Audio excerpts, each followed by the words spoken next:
గుర్తుకొస్తున్నాయి. అంటే యాక్టింగ్లోకి ఎప్పుడు వచ్చావు, ఎలా వచ్చావు?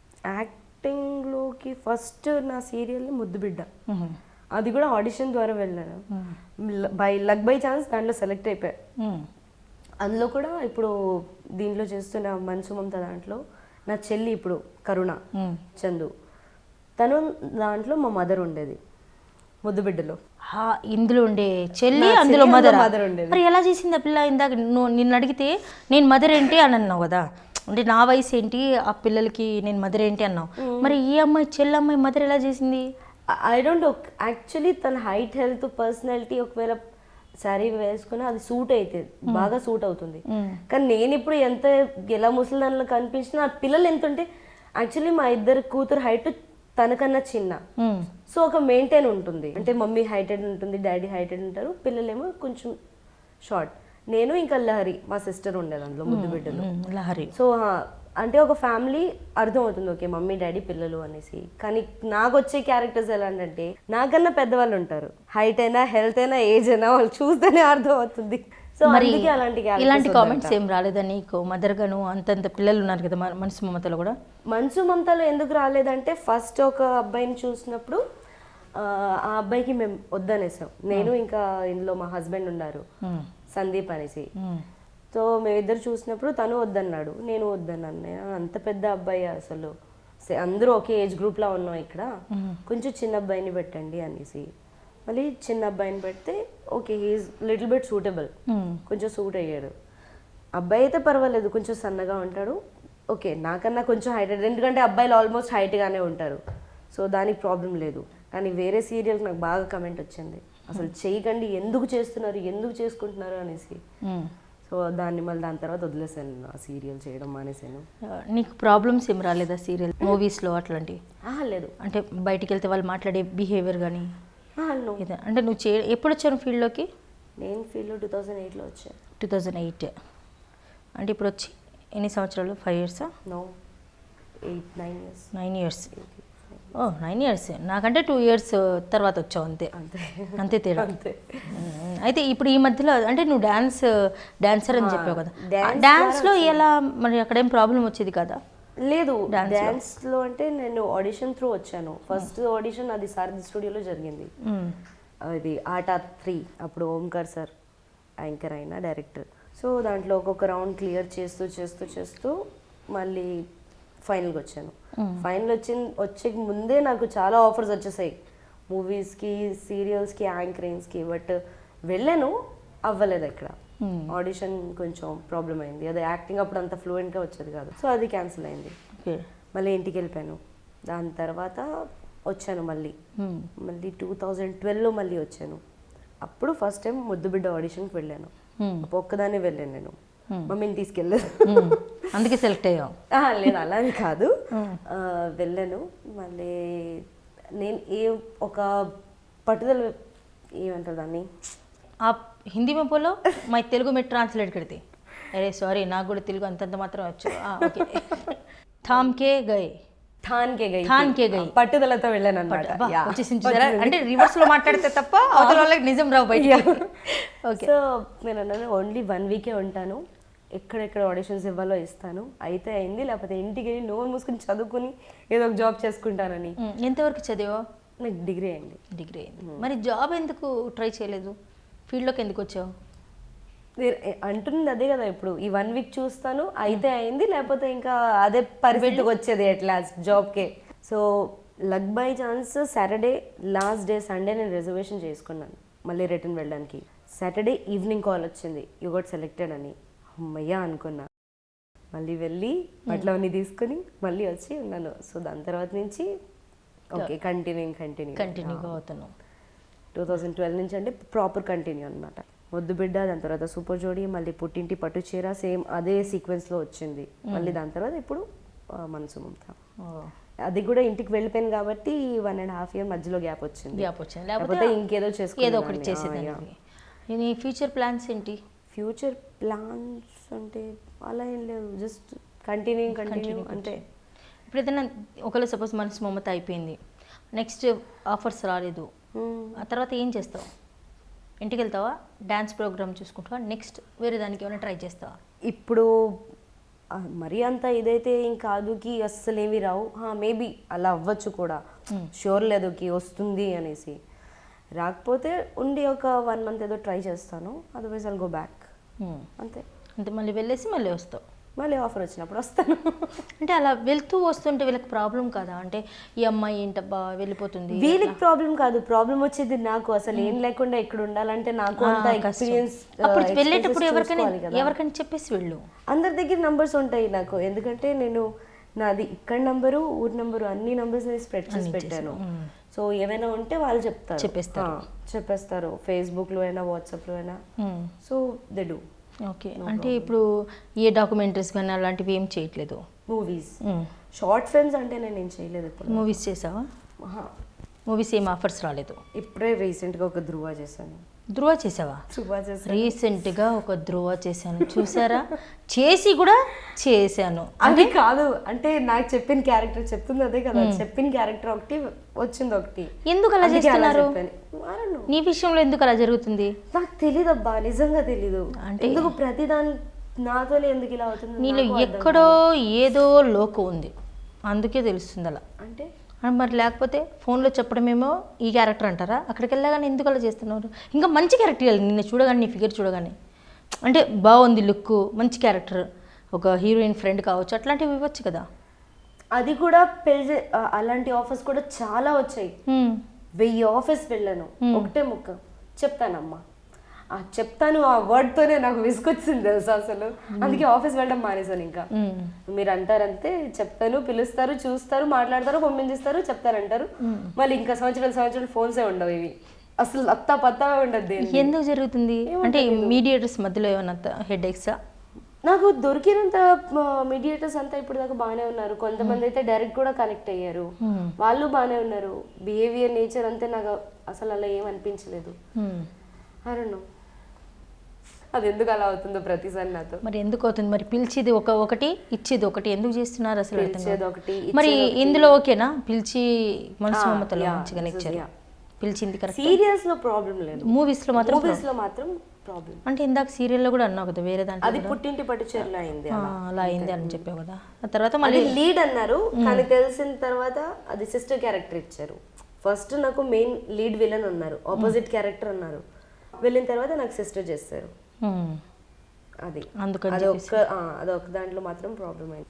పైగా ప్రొడక్షన్ కూడా నాకంతా ఇదిగా అనిపించింది. కానీ పెద్ద ప్రొడక్షనే కదబ్బా అది. పెద్ద ప్రొడక్షన్ అయినా, ప్రొడక్షన్ పెద్దన్నా సరే ప్రొడక్షన్ వాళ్ళలా ఉండాలి, అది కూడా చూసుకోవాలి పెరుగుపరుగా. ఎందుకంటే డైలీ వాళ్ళతోనే షూట్ చేయాలి, పొద్దు నుంచి రాత్రి దాకా. సో బిహేవియర్ మనం ఒక ఫ్యామిలీలా ఉంటేనే కదా అంతా బాగుండేది. డైలీ వెళ్ళబుద్ధి వస్తుంది షూట్ కి. మార్నింగ్ ఎన్నింటికి వెళ్తావు షూట్ కి? అక్కడైతే నాకు 7 o'clock పిలిచేవారు. అక్కడ 7 o'clock వెళ్ళానన్నా, అప్పుడప్పుడు ఈవినింగ్ 5 o'clock 6 o'clock అలా షార్ట్ వచ్చేది. మార్నింగ్ నుంచి రెడీ అయ్యి కూర్చుంటా, అందుకే కదా వేసుకున్నా. అచ్చా, మార్నింగ్ నుంచి రెడీ కూర్చుని ఈవినింగ్ 5 వరకు కూడా రాదా?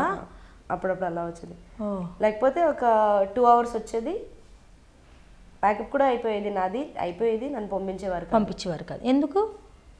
అప్పటికి TV5 ఎక్కడ, గాయత్రి హిల్స్ ఎక్కడ, పక్కనే ఆయన కూడా చెప్పేవారు కాదు. మరి వీళ్ళ దగ్గర ఎలా వెళ్తున్నావు షూటింగ్కి? Morning 7, evening 8:30 pack up. ఇక్కడ హ్యాపీగా ఉంది, ఇక్కడ అయిపోయినా పంపించేస్తారు, ఏ ప్రాబ్లం లేదు. ఓకే, లొకేషన్ ఎంత దూరం అయినా పర్వాలేదు, వాళ్ళే పంపించేస్తారు. కోఆపరేటివ్. సూపర్. అది కూడా పైగా నా వెహికల్ కొన్నిసార్లు ఉంటాయి కదా అవుట్ సైడ్స్, అయితే నేను నా వెహికల్లో వెళ్ళాలి అనేసి. సో నాకు వేరే వెహికల్ ఉంటుంది, సో ఆ వెహికల్లోనే వస్తాను, ఆ వెహికల్లోనే వెళ్ళిపోతాను. అయిన తర్వాత మళ్ళీ నా హౌస్లో ఉంటే మాత్రం పొద్దు నుంచి రాత్రి దాకా ఇంకా ఇంట్లోనే, ఇంకా నా హౌస్ కాబట్టి మొత్తం మాదే ఉంటుంది. శారీస్లో ఓకే, ఒకవేళ జీన్స్లో వస్తే క్యారెక్టర్స్ మంచి, సో హ్యాపీ. ఏదేంటి అబ్బా అనేసి అని చెప్పకముందు ఇంకా అందుకే అర్థం, జీన్స్ అంటే చాలు, ఇది ఎప్పుడు తీసేసి హ్యాపీగా జీన్స్ టాప్ వేసుకుని సీరియల్కి వెళ్దాం అనుకుంటాను. ఎలా ఇంటి నుంచి బయలుదేరుతాం అలాగే వచ్చేయాలి మళ్ళీ. నేను హ్యాపీగా ఉంచడం ఇష్టం లేక శారీలో పెట్టారేమో ఏమో కదా. ఒకవేళ అలాంటి క్యారెక్టర్ వస్తే చేస్తావా? పక్కా పక్క వస్తే కదా మమ్మీ క్యారెక్టర్ తప్ప కూతురు క్యారెక్టర్ ఇచ్చిన పర్లేదు నేను చేస్తా. ఏమో నువ్వు వాళ్ళకి మమ్మీలాగా కనబడుతున్నావేమో. అందుకే అంటున్నాను ఎవరో ఒకరు మరి ట్రై చేస్తే కదా తెలిసేది. నేను జీన్స్ లో కూడా బానే బాగానే ఉంటుంది. ఒకసారి చూపించు నువ్వు జీన్స్ చుడీదార్స్ లో కూడా మరి ఇక్కడికి వచ్చేటప్పుడు శారీలో ఎందుకు వచ్చావు? జీన్స్ వేసుకొని రావచ్చు కదా. దాదాపు అందరు చూసేవారు. అలాంటప్పుడు ఓ జీన్స్లో ఈ అమ్మాయి బాగుందని చెప్పి చూసావు, ఎంత మంచి ఐడియా ఇచ్చాను నేను. కరెక్టే, మర్చిపోయాను కదా. అలా వచ్చింటే ఎంత బాగుండేది. రైట్. ఈసారి నెక్స్ట్ టైం టుడే టుమారోకి రా, జీన్స్ వేసుకొని రా పక్కా. ఓకేనా? అప్పుడు చూస్తూ ఉండండి. మోడర్న్ డ్రెస్ లో వస్తాను, అప్పుడు అర్థం అవుతుంది లేదు ఈ అమ్మాయికి మమ్మీ క్యారెక్టర్ వద్దు అనేది. లేదా నెక్స్ట్ షూటింగ్కి నువ్వు వెళ్ళేటప్పుడు జీన్స్ వేసుకొని వెళ్ళు. నెక్స్ట్ షూటింగ్ అంటే షూటింగ్స్కి వెళ్తుంటావు కదా, అప్పుడు డైరెక్టర్ గారు వచ్చినప్పుడు జీన్స్లో కనపడు. నేను వెళ్తున్నప్పుడు జీన్స్ లోనే ఉంటాను, అక్కడ డ్రెస్ చేసి. కానీ అందరు డైరెక్టర్స్ నన్ను చూడరు కదా, మా డైరెక్టర్ మాత్రమే నన్ను చూస్తారు. ఇలాంటి ప్రోగ్రామ్స్ వచ్చినప్పుడు కంపల్సరీ నెక్స్ట్ టైం పక్కా వస్తా జీన్స్ లో. ఇంకోటి నిన్ను పరిచయం చేసింది డాన్స్ లో ఎవరన్నా? ఓంకార్ సార్. మరి ఫస్ట్ పర్సన్ నాకు ఇండస్ట్రీలో ఇంట్రొడ్యూస్ చేశారు. మరి ఆయన చేసే మూవీస్ లో ఏం ఆఫర్స్ ఏమి ఇవ్వలేదా? చెప్పారు కానీ ఇప్పటి వరకు అయితే ఇవ్వలేదు.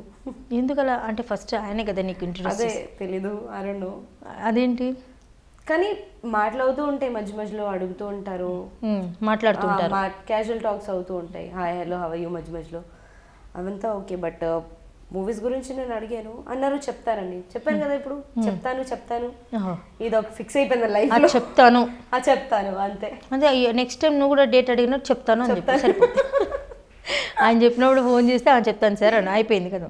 అదే మరి. ఓకే, సూపర్గా ఉంది, బాగుంది. నీ మెమొరీస్ అయితే చాలా చాలా బాగున్నాయి. కొన్ని కష్టంగా ఉన్నాయి, కొన్ని చెప్పలేదు, దొంగ నువ్వు కొన్ని అయితే చెప్పలేదు.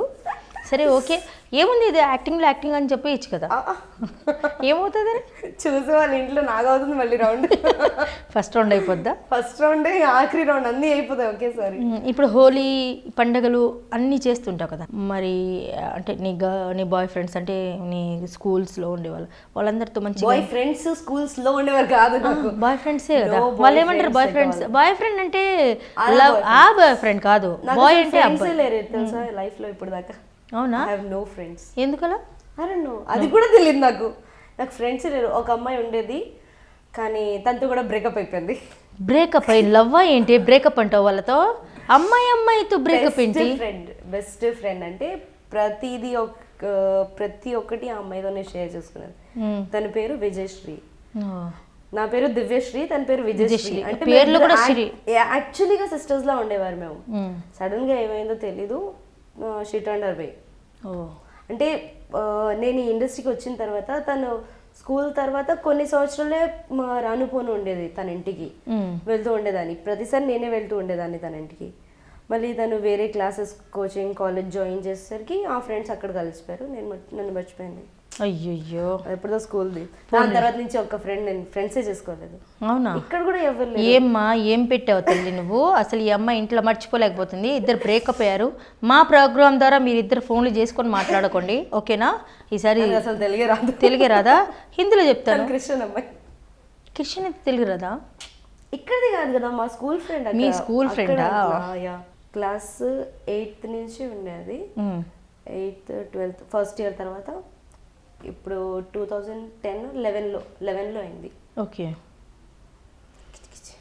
బ్రేకప్ అయిపోయింది 11లో. ఓకే, అమ్మాయితో బ్రేకప్ అంటే ఫ్రెండ్స్ అంటే ఇలా కూడా అనుకుంటారు అనమాట. అమ్మాయితో బ్రేకప్ అనేది ఫస్ట్ టైం వింటున్నాను నేను.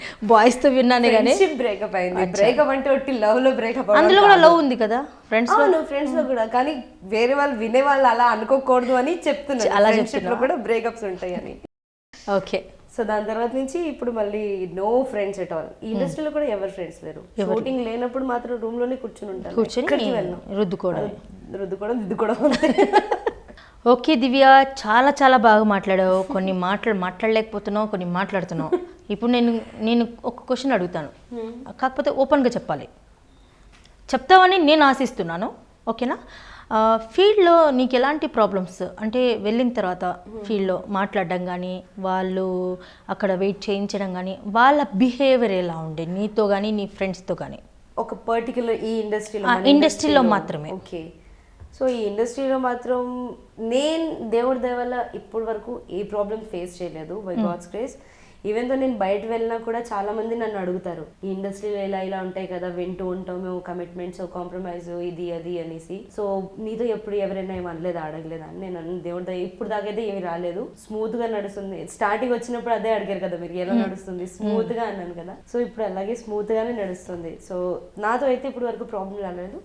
కాకపోతే చాలా మందితో ఇలాంటివి వస్తూ ఉంటాయి, కి ఒక క్యారెక్టర్ కోసం పిలుస్తారు, ఓకే కమిట్మెంట్ అయినా కాంప్రమైజ్ అయినా చేస్తే మంచి క్యారెక్టర్ ఇస్తావు, మంచి రెమ్యునరేషన్ ఉంటుంది కమిట్మెంట్ తో అయితే. లేదంటే ఓకే మీరు వస్తారు, ఒక 5 minutes చేసి వెళ్ళిపోతారు, జూనియర్ ఆర్టిస్ట్ కైండ్ ఆఫ్. అంటే ఒక 2 నిమిషాలు కనిపిస్తారు, అంటే కమిట్మెంట్ మాత్రం ఇస్తే ఫుల్ లెంత్ క్యారెక్టర్ గా ఉంటుంది అమౌంట్ తో సహా. అదే చాలా మంది అమ్మాయి ఎందుకు ఇది ఎక్సెప్ట్ చేసుకుంటారంటే వాళ్ళ మజ్బూరి ఉంటుంది. ప్రతి ఒక్కరిది ఇష్టపడి చేయరు, నాకు తెలిసినంత వరకు. అంతే కదా, అందరూ అమ్మాయిలే కదా, ఎవరికైనా ఒక ఇష్టం అంటూ ఉంటది, ఎవరైనా ఒకరితో ఫ్రెండ్షిప్ గా ఉండాలని కోరుకుంటారు. అందరితో ఉండాలని కాదు, మనసు చంపుకొని చేయాలి తప్ప ఇది బలవంతంగా చేయాలి వాళ్ళు. కాకపోతే వాళ్ళ ఇష్టంతో అయితే వాళ్ళు చేయరు. వాళ్ళ ఇంటి ప్రాబ్లమ్స్ ఏదో వాళ్ళ పర్సనల్ ప్రాబ్లమ్స్ ఉండడం వల్ల ఇవన్నీ చేస్తారు, కానీ వాళ్ళకి కూడా ఉండదు. సో అలాంటి వాళ్ళకి ఏం లేకపోయినా, అసలు ఒక టాలెంట్ లేకపోయినా, అందం ఫిగర్ లేకపోయినా, యాక్టింగ్ లేకపోయినా, డాన్స్ లేకపోయినా, చాలా మందికి మీరు చూసుంటారు, నేను చూసాను, రీచ్ అయిపోయారు. ఒక్కొక్కరు హౌజులు కొనుక్కుంటున్నారు, కానీ మనం మాత్రం ఇక్కడే ఉండిపోతాం చేసేసుకున్నారు. ఎందుకంటే ఉండి ఎవరైనా నేర్పించేస్తారు, వాళ్ళకి రెగ్యులర్ గా అదే దొరుకుతూ ఉంటే గనక వాళ్ళని ఎందుకు వదులుకుంటారు? వాళ్ళని మరి ఇంకా దానిలో డెవలప్ చేసేసి యాక్టింగ్ నేర్పించి, డాన్స్ నేర్పించి, ఇవంతా చేసి వాళ్ళకి అట్లీస్ట్ క్లాస్ ఒక టాప్ లో రీచ్ చేసేస్తారు అంతే. సో ప్రతి ఒక్కరితో ఇలా ఉండదు కదా, కొంతమంది చాలా ఈగోయిస్టిక్ ఉంటారు, సెల్ఫ్ రెస్పెక్టెడ్ ఉంటారు, నాకు ఏ పరిస్థితి వచ్చినా నేను ఇలాంటివి చేయను అనేసి. అంటే ఇప్పుడు మధ్యలో వెళ్ళిన తర్వాత అడుగుతారు కదా ఇట్లా కమిట్మెంట్స్ అట్లా అని, అంటే మెయిన్ వాళ్ళది ఏముండదు, ఈ మధ్యలో ఉండే వాళ్ళదే ఉంటది కదా? లేదు, మధ్యలో ఉండే వాళ్ళు కూడా వాళ్ళు అడుగుతారు, పైగా వాళ్ళేమో పెద్దవాళ్ళు పై వాళ్ళ మీద తోసేస్తారు, వాళ్ళు అడిగారు కానీ మనకు తెలియదు. కానీ మనకి ఎలా తెలుస్తుంది, మనం వెళ్ళి మాట్లాడే వరకు మాకు. అక్కడికి వెళ్ళిన తర్వాత వాళ్ళు ఒకవేళ ఈ అమ్మాయి ఓకే యాక్టింగ్ అంటే ఈ మనం ఒప్పుకోలేదంటే వాళ్ళకి యాక్టింగ్ రాదు అని అక్కడి నుంచి కట్ చేయించేశారు. ఎవరైతే వీళ్ళకి లొంగుతారో వాళ్ళని సరే ఈ అమ్మాయి ఓకే అని అక్కడ పై వాళ్ళకి తీసుకెళ్లి చూపిస్తారు. అంటే దీని వల్ల కూడా ఆఫర్స్ రాకుండా అవ్వచ్చు కదా, అవ్వచ్చు, అలా కూడా అవ్వచ్చు. కానీ ఇట్లాంటి చాలా జరుగుతున్నాయి, కానీ మెయిన్ వాళ్ళది ఏది ప్రాబ్లం ఉండదు. మేబీ నాకు ఆఫర్స్ రాకపోవడానికి కారణం ఇది కూడా అవ్వచ్చు, ఎందుకంటే నా మొహం మీద ఇప్పుడు ఎవరు డైరెక్ట్ గా వచ్చి అడగలేరు, అసలు మాట్లాడడానికి భయపడతారు నా మొహం చూసేసి. ఏమైనా అన్నారంటే నేను పెట్టిచ్చేస్తాను. కొడతావా? నీ చెయ్యి అంత రఫ్ గా లేదే. నా చెయ్యి చాలా హార్డ్. అబ్బో, తగులుతా, కొట్టేస్తావు అయితే. అంటే ఇలా చేయకూడదు, కాకపోతే ఒక మంచి సెల్ఫ్ రెస్పెక్ట్ కూడా ఉంటుంది కదా, ప్రతి ఒక్కరు చెయ్యాలి అని రూల్ లేదు, అది మా ఇష్టం. నాకు అలా చేయాలని ఇష్టం. I'm happy with my serials and all, everything is going on smooth, అదే చేసుకుంటాను. కథం అవసరం లేదంతా మనకి అంత అవసరం లేదు, అంత మజ్బూరీ ఏం లేదు, అంత కింద పడే పరిస్థితి కూడా రాలేదు. ఓకే, మొత్తానికి మంచిగా చెప్పావు, చాలా మంచి మంచి మాటలు చెప్పావు. యాక్చువల్లీ ఇవి లేకుండా ఉంటే అందరూ, వాళ్ళకి మెయిన్ కావాల్సింది ఏంటంటే వాళ్ళు మూవీస్ అయినా సీరియల్స్ ఏదైనా ఒక వాళ్ళకి హిట్ కావాలి, డైరెక్టర్ ప్రొడ్యూసర్స్ వాళ్ళకి. సో వాళ్ళు టాలెంటెడ్ పర్సన్స్ని తీసుకుంటే వాళ్ళకి వస్తుంది, వాళ్ళకి పేరు వస్తుంది, వాళ్ళు చేసే సీరియల్స్కి పేరు వస్తుంది, చేసే అమ్మాయిల అబ్బాయిలు కూడా పేరు వస్తాయి, ఆర్టిస్టులు కూడా. అంటే వాళ్ళు ఆ విధంగా ఆలోచించరు, వాళ్ళు పర్సనల్ ఆలోచిస్తారు, మాకేం ఫైదా ఉంటుందని, మాకేంటి అని, మేము ఇస్తే మాకేంటి. సో ఆ థింకింగ్ మానేసి ఓన్లీ వర్క్ మీద ఇలా కాన్సన్ట్రేట్ చేస్తే అన్ని హిట్ కొట్టచ్చు. అంటే ఎందుకు కోరుకుంటారు ఇలా? ఏంటి మాకేంటి అన్న ఒక పదంలో ఎందుకు ఇలా కోరుకుంటున్నారు? అది కూడా అందరూ బ్యాచిలర్స్ అని కాదు, బ్యాచిలర్స్ అయితే అందరు మాట పెళ్ళిళ్ళై ఉంటాయి, పిల్లలు ఉంటారు, ముసలోళ్ళు ఉంటారు, అర్థం కాదు కదా. అసలు ఏంటి అంటే ఇంట్లో వాళ్ళకి తెలీదా? వాళ్ళ ఇంట్లో వాళ్ళకి తెలీదా? తెలీదు, అది ఆ విషయం మనకు తెలీదు. అంటే ఇంట్లో వాళ్ళకి తెలియకుండా మనం ఏదో సినిమాని వీళ్ళు ఇక్కడికి వచ్చి మన ముందు వీళ్ళు చేస్తున్నాము. ఇంత కూడా ఎందుకు అనిపించదో నాకు అనిపిస్తుంది తెలుసా. ఎట్లా అసలు ఈ ఇండస్ట్రీ అంటే ఉట్టి దీని మీద ఆధారపడి ఉందా? ఇదే చెయ్యాలంటే ఇండస్ట్రీలో పైకి రావచ్చా? ఇదే చేయాలంటే పేరు వస్తుందా? లేదు, మన టాలెంట్ వస్తే వస్తుంది టాలెంట్ ఉంటే డెఫినెట్ గా పైకి రావచ్చు, టాలెంట్ ఉంటే వస్తుంది, కాకపోతే కొంచెం లేట్ గా వస్తుంది, కొంచెం లేట్ గా వస్తుంది, కాకపోతే కరెక్ట్ గా వస్తుంది అంతే. ఇలా చేస్తేనే అనేది ఒకటి మానుకుంటే మన ఫీల్డ్ బాగుపడుతుంది. ఇక్కడే ఉన్నాను నేను, ఎక్కడికి ఎదగలేదు. అదే ఇలా ఉంటేనే కాదు, ఇలా ఉంటేనే క్యారెక్టర్లు అనేది మానుకుంటే ఫీల్డ్ బాగుపడుతుంది అండ్ అన్ని హిట్ కొట్టచ్చు, దీని వల్లనే సగం నాశనం అయిపోతుంది. పైన మెయిన్ కాన్సన్ట్రేషన్ ఉంటే గనక మిగతా దేని ధ్యాస ఉండదు. ఇలా ఉంటే చాలా, ఇప్పుడు ఎంతమంది సూసైడ్ చేయట్లేదు దానివల్ల, చాలా విచిత్రాలు జరుగుతున్నాయి కదా, కొన్ని తెలియక చాలా జరుగుతున్నాయి. మనం ఏదో అనుకుంటాం కానీ దాని వెనకాల బ్యాక్గ్రౌండ్ చాలా ఉంటాయి, తీస్తుంటే వస్తాయి బయటికి, కానీ ఎవరు మాకెందుకులే ఇప్పుడు ఇందుకు మాకేంటి అన్నట్టుగా మాకెందుకని అలా వదిలేస్తున్నారు. ఇలాంటివి ఏమైనా వదిలేసి ఉట్టి ఓకే అమ్మాయి వచ్చింది, వాళ్ళ టాలెంట్కి రెస్పెక్ట్ ఇవ్వాలి, వాళ్ళు వచ్చే అమ్మాయి క్యాండిడేట్ ఎవరో అబ్బాయి ఎవరో, మెయిన్ అయితే ఈ ప్రాబ్లమ్స్ అందరూ అమ్మాయితో వస్తాయి. ఓకే వచ్చింది పాపం, టాలెంట్కి రెస్పెక్ట్ ఇవ్వాలి, అమ్మాయి వచ్చిందని దాన్ని వాడుకోవడం యూజ్ చేయడం వేరే విధంగానే కాదు, వాళ్ళ క్యారెక్టర్ని యూజ్ చేస్తే, వాళ్ళ టాలెంట్ని యూజ్ చేస్తే అది బయటకు వస్తుంది. ఆ అమ్మాయిని యూజ్ చేస్తే ఏం లాభం, వాళ్ళు పోతారు వీళ్ళు పోతారు, అందరూ పోతారు. దానివల్ల ఇప్పుడు ఇండస్ట్రీకి మెయిన్ బ్యాడ్ పేరు వచ్చింది దీనివల్లే. కానీ అసలైన వాళ్ళు చేయట్లేదబ్బా, ఈ చిన్న చిన్న ఉంటారు కదా, వాళ్ళు చేసి మొత్తం బ్లైమ్ చేసి పెట్టేశారు. ఫీల్డ్ అంటే ఇలా అనేది పెట్టేశారు, కానీ ఒకప్పుడు అలా లేదు, ఎక్కడో ఇలా ఉండే, అంటే ఎవరు ఇష్టంతో, ఇప్పుడు నువ్వు నాకు ఇష్టం నేను నీతో ఉంటాను, అలా ఫోర్స్ అనేది ఉండకూడదు, ఇలా ఉంటేనే అవుతుంది అలా అంటే కాదు కదా. మీకు టాలెంట్ కావాలి, ఫస్ట్ వచ్చి ఓకే ఫేస్ చూస్తారు, హైట్ హెల్త్ చూస్తారు, ఆడిషన్లో యాక్టింగ్ చూస్తారు, అది కాకుండా అది నచ్చితే కనుక ఫోన్ చేసి చెప్పండి. లేకపోతే అది కాకపోతే ఓకే ఇదినా అదినా కాంప్రమైజ్ అవన్నీ గురించి ఒక రూపాయి తక్కువైనా ఇవ్వండి చేస్తారు ఆర్టిస్టులు, కానీ ఇలా మనసు చెప్పుకొని చేయాలంటే కష్టం కదా. అదే కదా, కానీ ఎంతమంది అమాయకులు బలి అయిపోతున్నారు తెలుసా ఇందులో, అదే తెలియకుండా క్యారెక్టర్లు తట్టుకోలేక ఇంట్లో వాళ్ళకేమో ఇక్కడ ఉంటున్నామని చెప్పి చాలా మంది వచ్చి చెప్తారు, ఇక్కడికి వస్తే ఏమి చేయరు. సేమ్ ఇండస్ట్రీ మొత్తం ప్రాబ్లమ్స్ అలాగే అవుతుంది. ఈ మధ్య కాలంలో అబ్బాయిల పరిస్థితి చాలా దారుణంగా ఉంది, ఇప్పుడు వచ్చే అబ్బాయిలకైతే చాలా దారుణంగా ఉంది. అవకాశాలు లేక వాడు ఎవడైనా ఛాయ్ పెడితే ఛాయ్ తాగుదామని, ఎవడైనా భోజనం పెడితే భోజనం తిందామని అట్లా ఉన్నారు తెలుసా. ఒక్క రౌండ్ మనం కనుక అలా తిరిగితే మొత్తం బయటపడుతుంది. నిజంగా. ఓకే దివ్య, నిజంగా నీలో ఉండే నీ బాధలు, నీ స్వీట్ మెమొరీస్, నువ్వు ఏం చేస్తున్నావు, ఏం చేయబోతున్నావు, ఇవన్నీ మాతో షేర్ చేసుకున్నందుకు నిజంగా చాలా చాలా థ్యాంక్స్. నీ విలువైన టైం కూడా మాకు ఇచ్చి కేటాయించినందుకు నిజంగా మీకు మేము థ్యాంక్స్ చెప్తున్నాము. చూసారు కదండి, దివ్య చాలా సున్నితమైన మనసు అండి, తర్వాత చాలా మంచిగా మాట్లాడుతుంది. ఎవరైనా సరే ఎదురుగా కనపడిందా సెల్ఫీ తీసుకోండి, మంచిగా మాట్లాడండి. మంచి మనసు అండి తంది దివ్య, పేరులోనే దివ్య ఉంది చూసారా, దీపం అంటే దివ్యం లాంటిది అనమాట. కానీ నీకు మంచి మంచి క్యారెక్టర్స్ రావాలని నేను మనస్ఫూర్తిగా కోరుకుంటున్నాను. Thank you. Hi viewers, today tomorrow sweet memories ప్రోగ్రాంలో నేను నా స్వీట్ మెమరీస్ అన్నీ మీ అందరితో షేర్ చేసుకున్నాను. నచ్చితే షేర్ చేయండి, లైక్ చేయండి, సబ్స్క్రైబ్ అవ్వండి. నచ్చకపోతే కామెంట్ కూడా చేయొచ్చు. నేను దివ్య, అదే మీ భార్గవి. Okay bye. గుర్తుకొస్తున్నాయి. హాయ్ ఫ్రెండ్స్, మా టుడే టుమారో యూట్యూబ్ ఛానల్ చూసినందుకు చాలా సంతోషం.